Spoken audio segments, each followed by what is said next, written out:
What's going on, fellow A-plussers? Is your boy Adam Perez. We're back once again with a brand new episode review as we're getting to episode number 6 of Creature Commandos, our penultimate episode, if you will, as we, believe it or not, only have one episode left. I was kind of shocked to find out that we only had 7 episodes this particular season, which is a little bit of a bummer.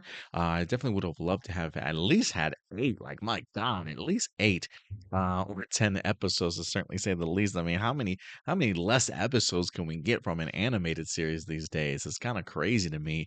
But nonetheless, we have one episode left. This was, in fact, episode 6, titled Prayatel Galit, if I'm pronouncing that right, which actually translates into Skeleton Buddy or Buddy Skeleton, if you will, which I thought was actually, once I discovered what the meaning of that phrase certainly was, it definitely opened my eyes a little bit more to this Dr. Phosphorus episode, whether or not that means that, like, this episode and him bumping into the little girl and reminding him of his family sort of changed his ways.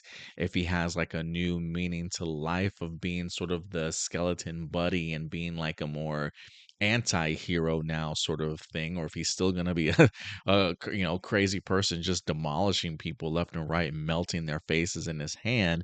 We'll see what his attitude winds up becoming, but it's really compelling episode, I thought, for Dr. Phosphorus, along with a couple of our other characters in here, as we are headed into the season finale.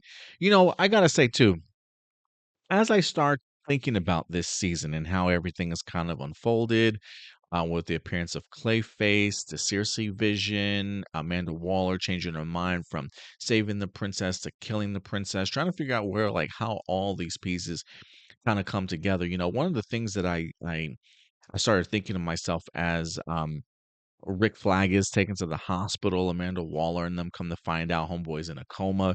He's got his back broken. He's got internal injuries. I am now thinking, like, I hope that they wrap up Rick Flag coming back to consciousness or healing up a little bit, to where when we get into Superman, the man is fully walking. I hope that there's some connective tissues, or at least getting us up to speed in regards to everything that's happened with Rick Flag, because Homeboy's got his ass kicked by Clayface, and I do love the fact that he has suffered like brutal damage from that particular attack. But as Amanda Waller is sitting there grieving and hoping that he recovers, which was a nice sort of change of pace for the Amanda Waller character, honestly, I started thinking to myself, like, you know, with Circe having a vision, it doesn't clarify for you how you get from point A to point B. And there's a part of me now that's starting to believe that maybe the actions of Amanda Waller in setting Creature Commandos to go ahead and try and kill the princess, if that is sort of the turning point or the crux to why her and her army, or whatever the case may be, might eventually want to go on to have an invasion or destroy sort of thing, right? Because when we first meet her, she seems innocent, for the most part. I mean, flirtatious to certainly say the least. But upon finding out that the people that once protected her now want to kill her, she seems very much like, I don't want to say overprotective, but very much like in charge, ready to get the soldiers ready to attack, ready to fight, hunting down the creature commandos, killing them if need be, sort of thing, right? Like, it feels like her mentality has certainly changed. And one of the things that Alexi, her one of her guards, said very early on in here was like, or was it maybe like 2 episodes ago or something like that before he died, was like, "Before we met you Americans, or before we reached out to you Americans, like, we were safe, right? But now that we've reached out to you in 24 hours, we've had 2 different, like, threats on her life."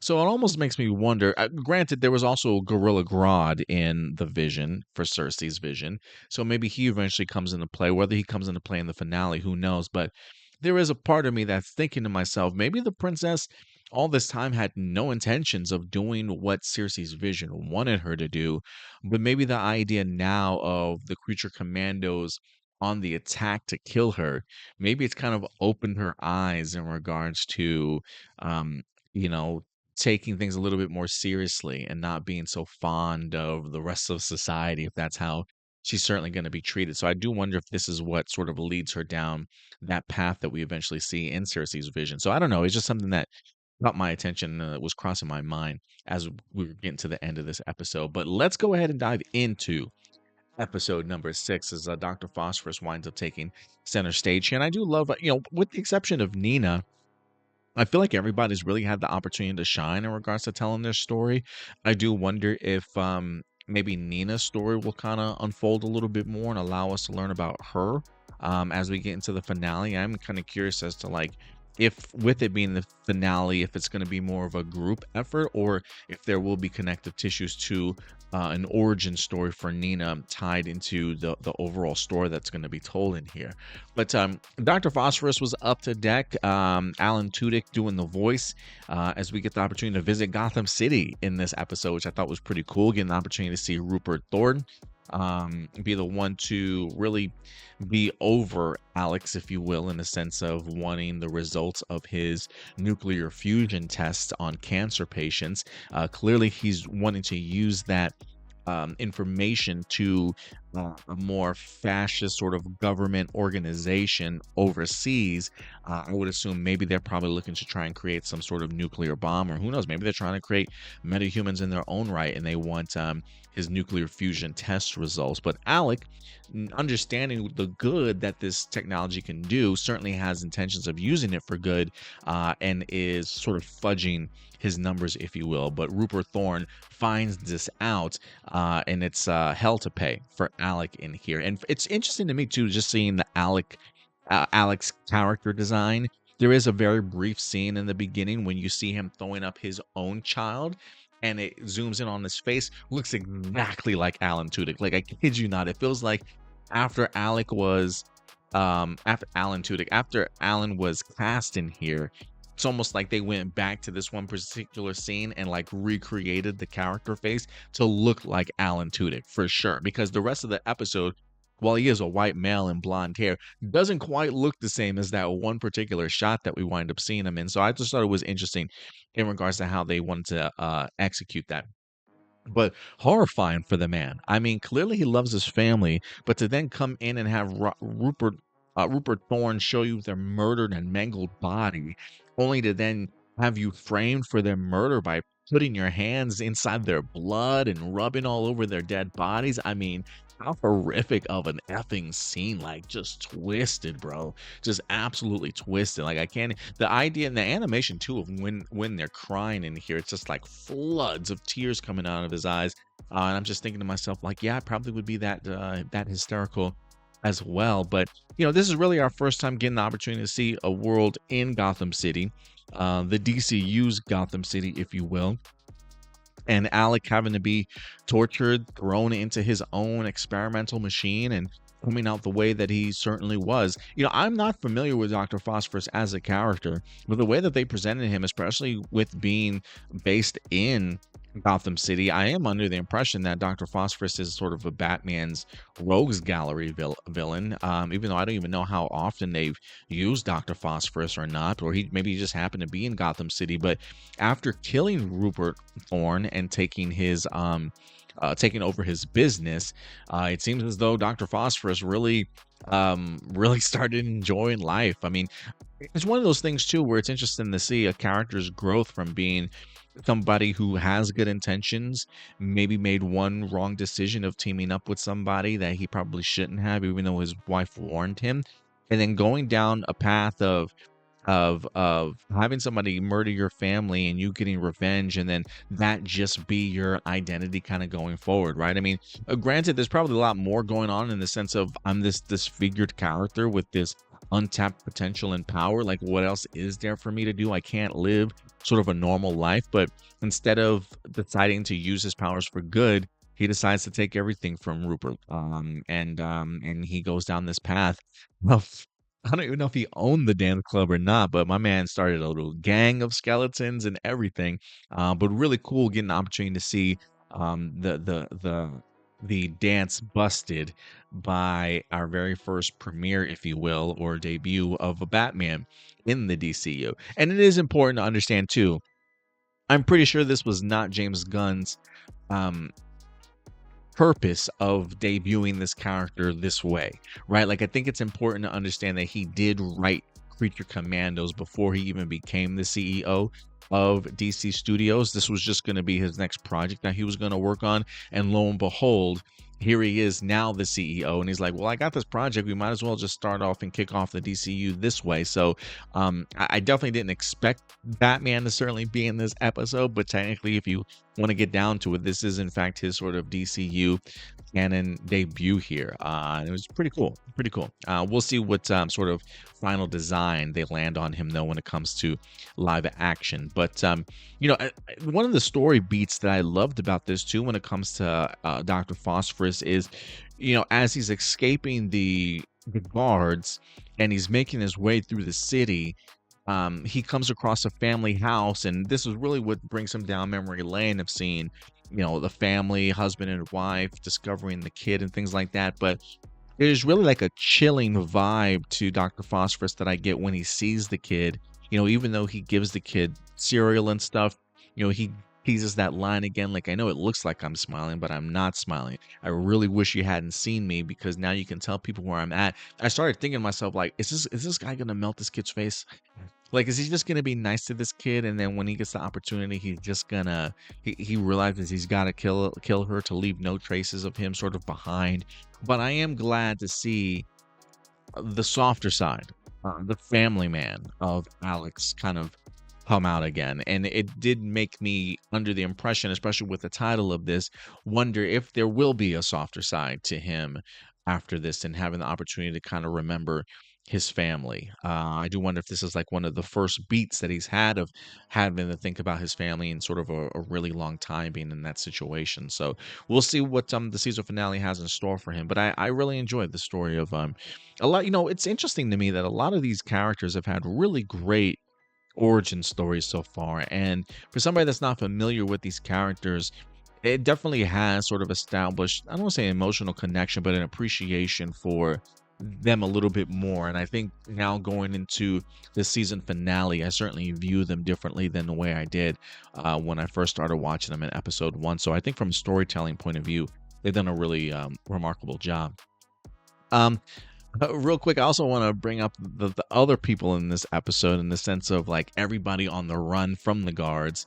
And I do love how they all tend to meet up at the very end, if you will. The Weasel stuff to me was just absolutely hilarious. Like the fact that he meets a group of wolves. I'm sitting here thinking to myself, well, he kind of, has the dog element to him, but he is walking on 2 feet. He's got that human aspect. Like, will these wolves sort of bond with him, or will they look at him as an enemy, or as like their prey? And so I find it hilarious that Weasel literally gets down to their level and realizes what it is they want to do. They just want to they want somebody to play with them, able to connect with them, play some fetch with a stick, even cuddles up with them at night and falls asleep. And I gotta tell you, man, I was just thinking to myself the other day, like, Sean Gunn did the voice of G.I. Robot. He did the voice of Weasel in here, but it's just I don't even want to say it's not even that impressive, because I almost feel like anybody can make the animal sounds or the noises that Weasel makes. But I think it's just the timing of it, in the sense of you can kind of understand, and the facial reactions of the animation too. You can kind of understand the emotional struggle and what it is that Weasel certainly wants, making a connection between the girl that he cared about and then the princess, in regards to being protective of her. Like, it does make me wonder, like, does Weasel even know the assignment in here? Like, when the rest of the team gets ready to kill her, if this is how he views the princess, will he then be the one that gets in between them and try to attack his team? Because when he looks at the princess, he reminds himself of the girl that he couldn't save, right? So there feels like there's like maybe a protectiveness that he has over the princess now. And I wonder if he can kind of come to terms with the idea that the teams now wants to kill her. And if that's the reason why he's going to the castle, and we saw what he did to Cersei, it's starting to kind of make a little bit more sense, in that he does feel some sort of a connection there, or he's putting those pieces together. But I do love the little look back at the wolves, in the sense of like, these are my people. You know what I mean?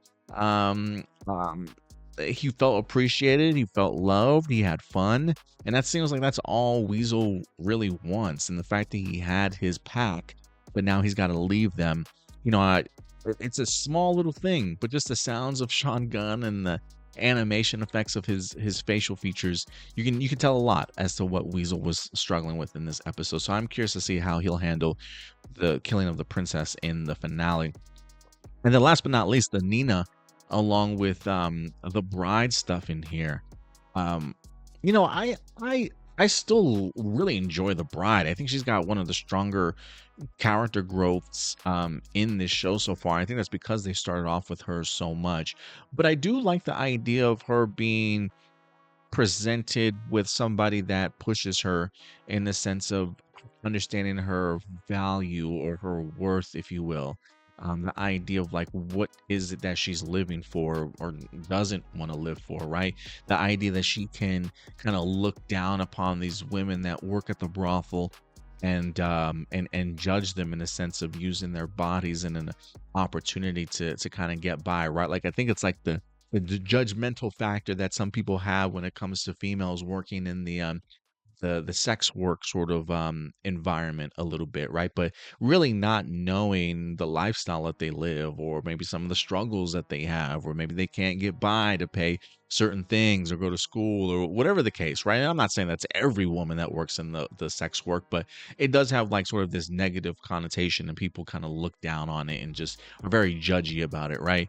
So I like the idea that the tables were kind of turned on the bride in this sense of, you know, at least these women are living for something, and getting called out for the look in her eyes, using her body sort of as a weapon, clearly like wanting to die or not have a purpose, if you will. And it does take me back to if she kind of lost all that the moment Dr. Frankenstein died. You know what I mean? Like if her being brought into this world and being able to understand love at such a young point in her life, and then having that attachment sort of immediately taken away from you, um what is there to certainly live for, right? Why not put everything of yourself sort of at risk? And maybe those are things that she hasn't really had the opportunity to sit down and think about to herself. I mean, but based off of just who the bride is, she's certainly not going to let anybody in to know her